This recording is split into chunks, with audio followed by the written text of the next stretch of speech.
Darkcast Network. Welcome to the dark side of podcasts. Hey y'all, this is Ash from Creepy Tapas Podcast. There are a few places selling stickers these days, but I found a small business on Etsy called Snarky Sticker Lady, and I am in love with her stuff. We all love snark around here on the Darkcast Network. When I looked at the shop, I was surprised because she has some really funny stickers. The owner, Allison, knows that pride is not a sin, and she designed a line of stickers for friends of the LGBTQIA community. Allison has said of her own business, I love stickers. I love making stickers. I love putting stickers on everything. I started making stickers because I wanted some snarky, smart-ass stickers, and nobody had them. I need my sarcastic flag to fly, honey. So after making some snarky stickers, I started making lots of other types of stickers too. As a loyal friend to the LGBTQIA community, I wanted some stickers to show how I feel, so I made them. Ha! Maybe you'd like to show how you feel too. All sticker designs are welcome in my shop. Just send your ideas in. All of Allison's stickers are vinyl and laminated, so they are water resistant and will last a really long time. Check her out on Etsy at etsy.com/shop Snarky Sticker Lady. Hey, ba-da-boo-boo, I wanna get snarky with you, Snarky Sticker Lady on Etsy. Hello, I'm Kona Gallagher. And I'm Ethan Flick. We're the husband and wife team behind the true crime podcast, And Then They Were Gone. We're a weekly show that covers unsolved missing persons cases. These are cases that you, the listener, can have an impact on. That's right. Each week, we bring you a new case of someone who has gone missing and needs their story told. Some of the people you may have heard of, like Kristen Smart or Braceless Pizza. But we also bring you missing people of color and other cases that haven't gotten the mainstream attention that they deserve. We cover the missing person's life and delve into the investigation and media coverage. One thing that we've learned in the nearly 2 years of doing this podcast is that a lot of these cases could be solved if pressure was put on the investigative agencies to do more. Our hope is that by getting these stories out there, you'll help us put that pressure on them. So come along with us as we tell these stories, and maybe you hold the key to bringing someone home. And Then They Were Gone is a proud member of the Darkcast Network and Spreaker Prime. You can find us on Apple Podcasts, Spotify, Good Pods, or your favorite podcast app.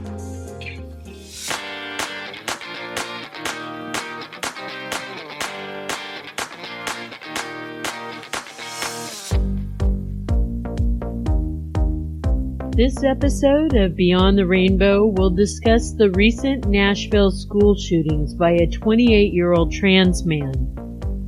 The content will not be suitable for everyone, and it might be triggering for some. Hey there, Rainbow Warriors! Welcome to Beyond the Rainbow, True Crimes of the LGBTQ+. I'm your host, CJ. Find me on the socials. I'm Rainbow Crimes and Darkcast Network just about everywhere.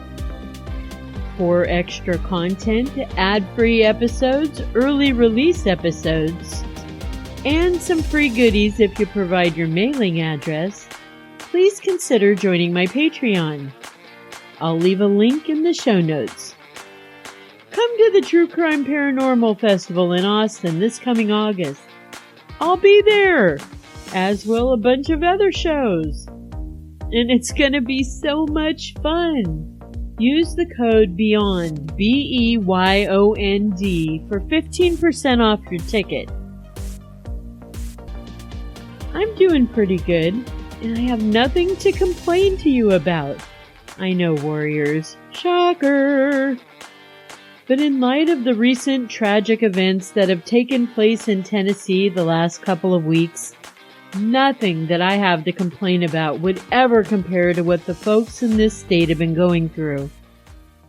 At least 15 people lost their lives during wretched tornadoes that tore through the state. 9 servicemen died in a helicopter crash at Fort Campbell. Fort Campbell borders Kentucky and Tennessee. And then there's the story I will be discussing today where 6 lives, 7 if you count the shooter, were lost at a Christian school in Nashville. 3 of those lives were just young children. Several nights ago, I was laying in bed and I saw an article that caught my eye. It was about a Christian elementary school shooting in Nashville. The incident had occurred a day or two before I read the article, but apparently I live under a rock, or most likely I was immersed in another case that I was working on. But as I read the article and saw the picture of the gunman, I realized I kept seeing this picture. This same picture. Even if I wasn't reading an article about Nashville, but a different article. And there it was, that photo. The picture is of a young person with a lot of sadness in their face, and it kept popping up in my feeds. But who is this person, I started to wonder. It was really bugging me now. At first I tried to gender him. Yes, I admit it, I'm guilty of doing this. I thought it was a girl, and then I saw the headline about the person being an active school shooter. And then I thought, oh, must be a boy with longer hair. That's also not a very nice way for my brain to think. But come on. I mean, aside from Brenda Spencer, the school shooter from the San Diego area in 1979, you know, the case I did a few episodes back, you really don't see females shooting up schools. So I continued reading. The 28-year-old shooter was born Audrey Elizabeth Hale, but as of recently came out as a trans man and uses the pronouns he, him in the preferred name of Aiden. This is what from here on out I will refer to the school shooter as. Most of mainstream media and law enforcement, they have not been that respectful. Aiden attended Covenant Christian School when he was younger. His parents are devout Christians. When Aiden came out as trans, and from what I can tell it was just December of last year, his folks refused to acknowledge, let alone accept his truth. It would seem that Aiden possibly first came out sexually as gay, which I've mentioned before is usually the normal progression of a trans person. This too would have been a hard pill to swallow for Aiden's folks, who are very involved in their church, as are many people who live in the Bible Belt. And once again, I wish all people who had such strong faith in God had love in their hearts for the LGBTQ community.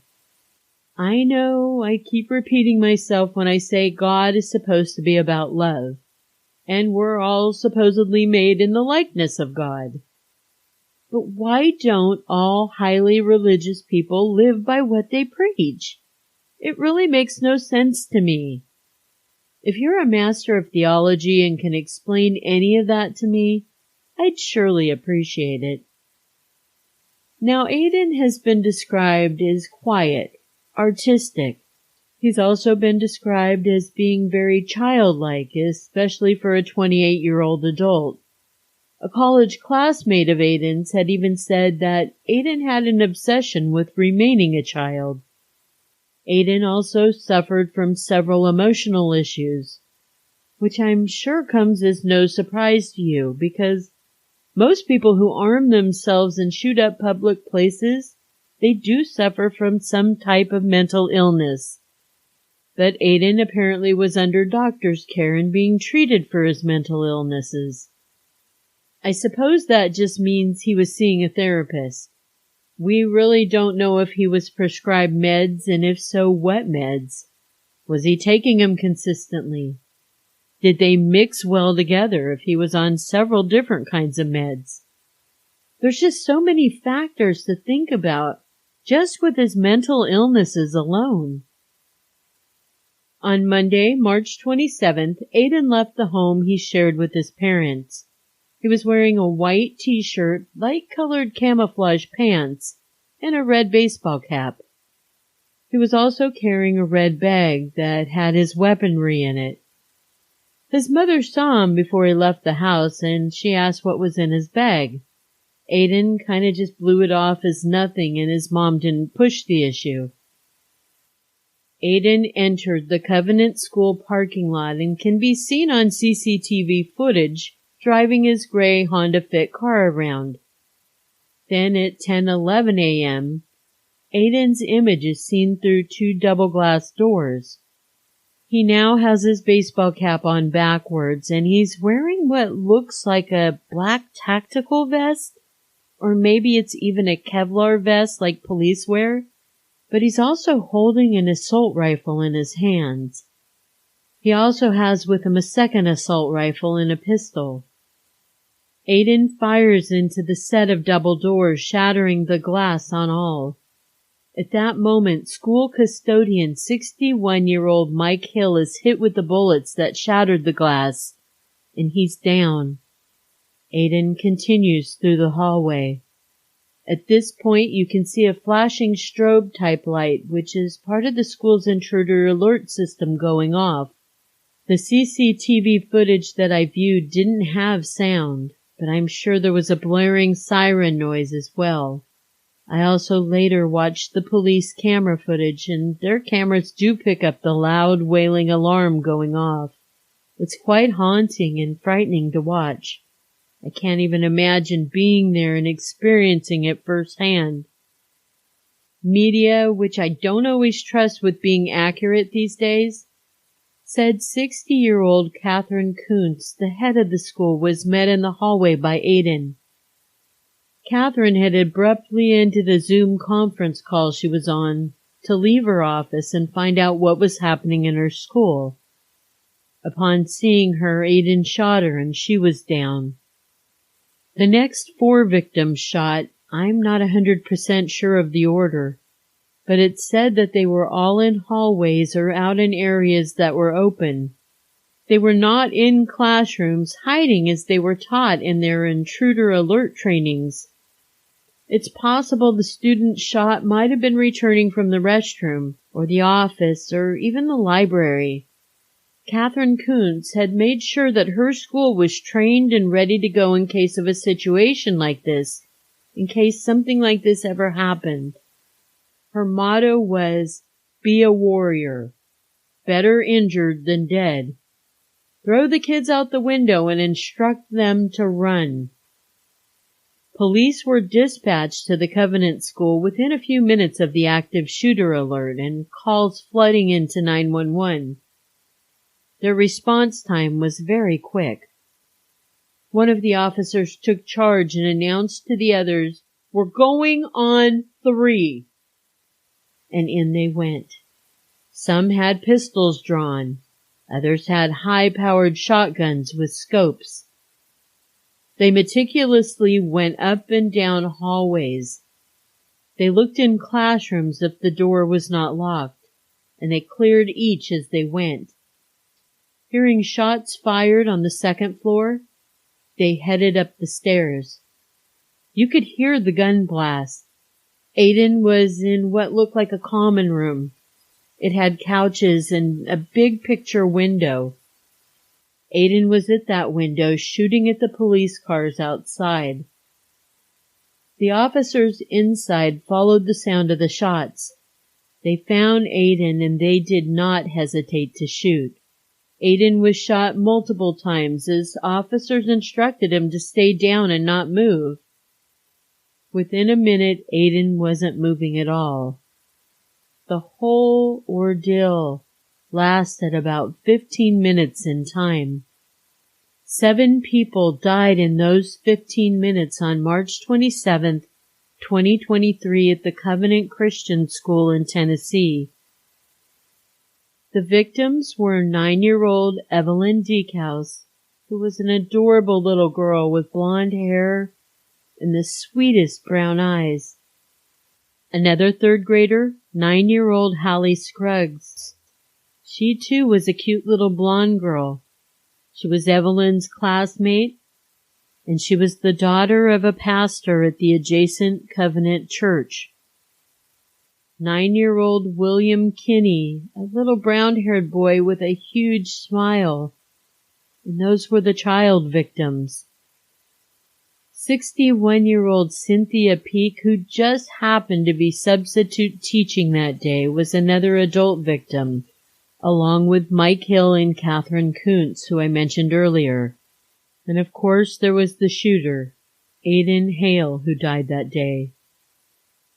Just before entering the school building, Aiden had sent an Instagram message to a former basketball teammate, and I think it was someone Aiden still considered a friend, although they hadn't really talked since they were in school together.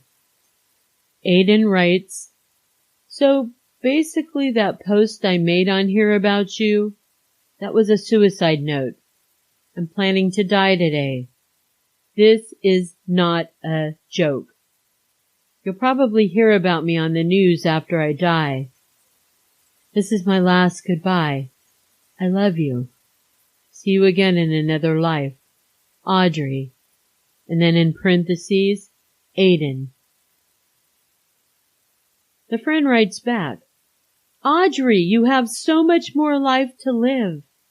I pray God keeps and covers you." Audrey writes back, "I know, but I don't want to live. I'm so sorry. I'm not trying to upset you or get attention. I just need to die. I wanted to tell you first because you're the most beautiful person I've ever seen and known my whole life. My family doesn't know what I'm about to do. One day this will make more sense. I've left more than enough evidence behind, but something bad is about to happen." The evidence Aiden is referring to is a manifesto he had written accompanied by cartoon-type drawings that he made, and it was all him carrying out the act. One line that has been shared in the manifesto reads, "You mess with our kids, we kill your kids." The friend who received Aiden's message first called the suicide prevention hotline. They suggested she call the sheriff's department, which she did immediately. When calling the Davidson County Sheriff Department, she was advised to call the non-emergency line. She did, and she was on hold for 7 minutes before being able to speak to someone. The someone she spoke to said that they would send a sheriff deputy to her home and speak with her. That deputy didn't arrive until late afternoon, long after 7 people would have already lost their lives, long after someone suicidal would have taken their own life. What incredible customer service, eh? I'm not sure if the manifesto will ever be shared publicly. Some fear if it is, it could have negative effects against the LGBTQ community. As it is, the little bit, "You mess with our kids, we kill your kids," it's been taken and used as a blatant attack on Christians. Many saying Aiden is nothing more than a trans terrorist, when in fact, Aiden was a human being with extreme mental issues. Issues I'm sure that went way past gender dysphoria. Sure, gender dysphoria and having to suppress who he was all his life, I'm sure that didn't help. But even without a psychology degree, most of us see his issues went deeper than that. Why did Aiden have so many mental issues? If the manifesto were shared, it might actually shine a light onto more of the reasons why Aiden felt he had to take this avenue. But more on that in just a bit. Aiden owned a total of 7 guns. He bought them legally from different gun stores around Nashville. His parents thought he had only one and he sold it, which they encouraged him to do, especially with his mental issues that he was suffering from. I guess anyone without a criminal record can stroll into these shops and purchase assault rifles. Does that seem right? I'm all for responsibly owning a gun for home protection or recreational target practice. But why the fuck does anyone need an assault rifle? Unless they're planning on killing others in their path. Save the high-powered weapons for the zombie apocalypse. Box them up. Then, when the zombie apocalypse hits, hand them out like candy on Halloween. But not now. Not ever, while the possibility of our children being gunned down in their educational institution is imminent. Many politicians are using the Nashville school shooting as a platform for their issues, such as gun control. One Republican representative is in the headlines claiming there's no such thing as gun violence. He says it's human violence. Well, okay, of course it takes a human to operate the damn assault rifle. Duh. But if these weapons weren't so easy to get... Look, let's talk statistics. In countries where guns are not readily available, there are virtually no murders by gun. England, Japan, and Norway have the lowest amount of deaths by gun. Which doesn't mean it's necessarily illegal to own guns in these countries. They're just harder to obtain, and certain types of guns have been banned. By the way, as people mourn the victims of the latest school tragedy in Nashville, a federal lawmaker quietly lowered the minimum age to carry a handgun in public from the age of 21 to the age of 18. Two guesses what political party he belongs to. And I'm not trying to turn this into a podcast about guns, so let me steer back a little. I would like to briefly discuss how the Nashville Christian school shooting by a member of the LGBTQ has turned into a fucking political circus by lawmakers, and yes, mostly Republicans. They're trying to push not just their gun laws, but their anti-trans agendas and their anti-LGBTQ plus agendas. But hey, guess what? The perpetrator of the Nashville school shooting was a mentally ill individual. And there's a huge push to label the Nashville school shooting as a hate crime directed at those of the Christian faith. But here's the thing. We do not know that this was an LGBTQ versus Christians crime. Aiden was Christian way longer than he was out as LGBTQ. And we don't know what events happened in Aiden's life for him to mentally develop the way he did. This really isn't a trans issue or an LGBTQ issue, unless you want to make it one. And then we can talk about what it was like for Aiden growing up in a Christian community, in a southern state, feeling different than everyone else, having parents push their religion down his throat, having to hold back who he was, who he wanted to be because he didn't want to burn in hell. No, this is not an LGBTQ attack or hate crime.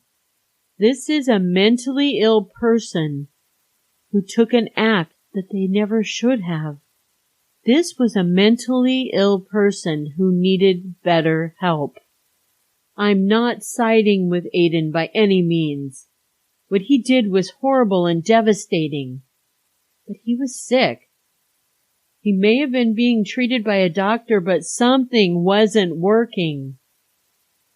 Who I feel sorry for are the children of that school, and of course the victims who were murdered, but also the surviving children. It had to be terrifying during every moment of the whole situation. And now what? Do those children grow up believing all trans people and LGBTQ plus people are evil just because of the trauma they had to endure at their school on March 27, 2023? I don't have the answer to that question. I hope not. I hope they will realize someday the person who attacked their school had many emotional and mental problems. Gender and sexual identity played very little into the tragedy. There's a rumor floating around that Aiden had a target in mind. Possibly a pastor that used to be at the Covenant Presbyterian Church adjacent to the Christian school. His name was Pastor John Perry. He was at that church until July 2008, and then he quietly resigned. The Presbyterian Church was accused of covering up possible molestation acts committed by that pastor, and this would have been when the church placed children in his home, because it was regarded as a safe house. How ironic. The article passed on to me about this cover-up was dated 2013.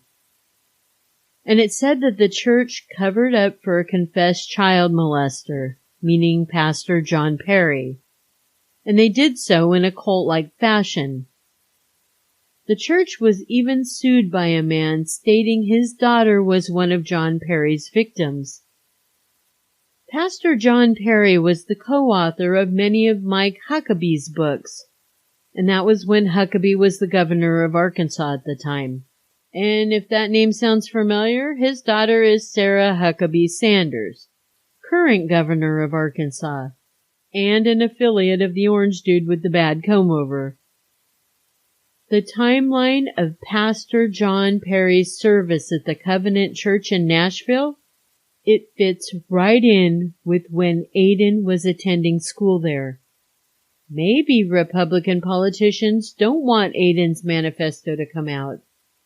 Maybe it's possible Aiden was a victim of John Perry's. Maybe Aiden had friends who were. Perhaps the line, "You mess with our kids, we kill your kids," was in reference to the asshole pastor. We won't know unless the manifesto is released.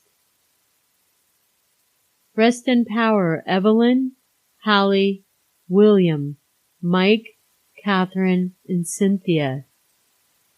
As for you, Aiden, simply rest in peace. What you did was wrong, and there are no excuses for it whatsoever. Even if you tried to reason it out in your manifesto, it was an act of coward and of evil, targeting kids and innocent people that did not deserve to lose their lives that day. But hopefully you're in a peaceful place now, Aiden. As you can see, warriors, I'm very conflicted in my feelings for Aiden. And this is why there are zero doubts in my mind. He 100% did a horrible thing. But had he been accepted for who he was earlier in life, had he felt unconditionally loved, had he felt safe and protected, maybe, just maybe, he wouldn't have had so many mental issues. Who's to know for sure? But just maybe. I love you, Rainbow Warriors. You matter. And remember, it's not a crime to live your truth. Unless you're a murderer.